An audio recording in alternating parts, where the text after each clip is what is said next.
Very good morning, students. Welcome to e-learning classes of accountancy. Today in this lecture, I am going to explain you some more principles of chapter 3 accounting principles. Conventions मैंने आपको बताए थे कि accounting principles 2 parts में divided है बेटा, accounting exemptions and accounting conventions. Accounting exemptions में आपके 3 प्रिंसिपल्स थे, 3 कंसेप्ट थे, और अकाउंटिंग कन्वेंशंस में आपके 8 कंसेप्ट थे. तो अकाउंटिंग कन्वेंशन का ही प्रिंसिपल मैं आपको बताने जा रही हूँ, that is matching principal. Last lecture में मैंने आपको प्रूडेंस प्रिंसिपल बताया था, प्रिंसिपल ऑफ प्रूडेंस बताया था, और अब in this lecture I am going to explain you matching principle. Matching principle क्या होता है? ये अकाउंटिंग कन्वेंशन का एक मोस्ट इंपॉर्टेंट पार्ट है. According to this principle, all expenses incurred by any enterprise during an accounting period are matched with the revenue recognised during the same period. कोई भी expenses अगर हम कर रहे हैं ड्यूरिंग द अकाउंटिंग पीरियड, तो उसको जो भी हम इनकम अर्न कर रहे हैं in the form of revenue, उससे मैच करना चाहिए. ऐसा ना हो कि इनकम कम हो जाए और आपके एक्सपेंसेस ज़्यादा हो रहे हैं. तो मैचिंग प्रिंसिपल फैसिलिटेट करता है to ascertain the amount of profit और loss incurred in a particular period by deducting the relating expenses from the revenue recognised that period. बेटा revenue minus expenses is equals to आपका profit होता है, और अगर expenses ज़्यादा हो जाते हैं, रेवेन्यू कम हो जाता है, तो expenses minus revenue is equals to loss. तो हम एक्सपेंसेस जो भी होते हैं फर्म के, उसको हम रिकॉग्नाइज्ड रेवेन्यू से करते हैं, so that we can find out the profit और loss of the firm. Firm का प्रॉफिट और लॉस हम तभी फाइंड आउट कर सकते हैं जब हमें एक्जैक्टली रेवेन्यू पता हो एंड एक्सपेंसेस पता हो. यही मैचिंग प्रिंसिपल कहता है कि all the expenses should be matched with the revenue, so that we can get the profitability of the business or we can get the loss of the business. Following treatment of expenses and revenue are done due to matching principle. Number 1, ascertainment of prepaid expenses. अगर कोई भी expenses हमारे advance में हो रखे हैं तो हम उसको भी ascertain करते हैं, इसको हम prepaid expenses के कॉलम में शो करते हैं. और अगर कोई भी इनकम रिसीव्ड होती है इन एडवांस, उसको भी हम शो करते हैं, that is called income received in advance, accrued income. Then closing stock valued करते हैं, क्योंकि हमें पता चलता है कि नेक्स्ट ईयर का ओपनिंग स्टॉक क्या है.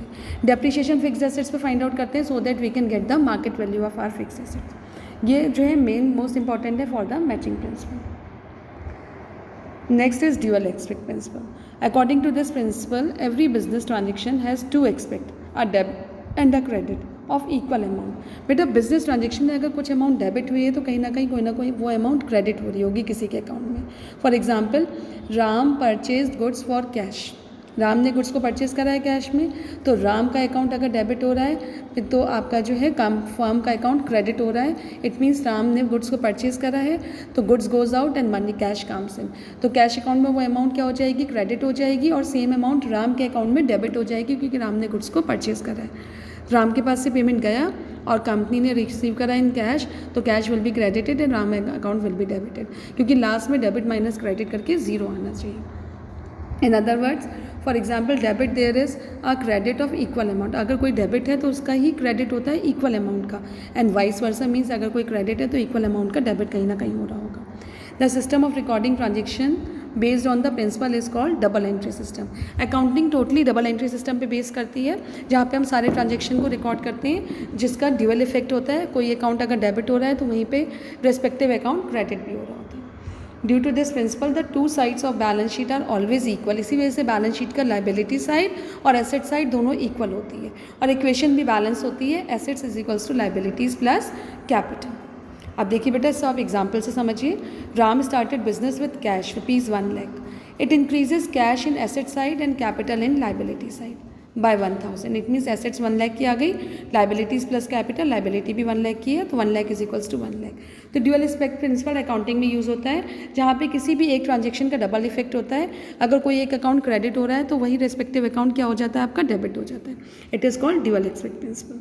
ठीक है. और सेम आपका मैचिंग प्रिंसिपल क्या कहता है? मैचिंग प्रिंसिपल आपसे कहता है कि अगर there is any expense, then expense should be meet with the revenue और इनकम ऑफ द फर्म. अगर इनकम रेवेन्यू ज़्यादा है, एक्सपेंस कम है, तो फर्म को प्रॉफिटेबिलिटी हो जाती है, और एक्सपेंस ज़्यादा, रेवेन्यू कम है, तो फर्म को लॉस हो जाता है. तो ये फाइंड आउट करना भी बहुत ज़रूरी है. तो मैचिंग प्रिंसिपल से that according to this principle, all expenses incurred by an enterprise during an accounting period are matched with the revenue recognized during the same period. और इससे हमें प्रॉफिट और लॉस फाइंड आउट हो जाता है firm का, ठीक है।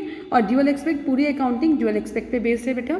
ड्यूअल एक्सपेक्ट ये कहता है कि अगर एक ट्रांजेक्शन का कोई क्रेडिट हो रहा है एक अकाउंट, तो दूसरा अकाउंट वहीं पर रिस्पेक्टिव डेबिट हो रहा होता है। It has a double effect, ताकि credit minus debit is equals to zero हो जाए और हमारी बैलेंस शीट मैच हो जाए और हमारी ये equation assets is equals to liabilities plus capital meet हो जाए।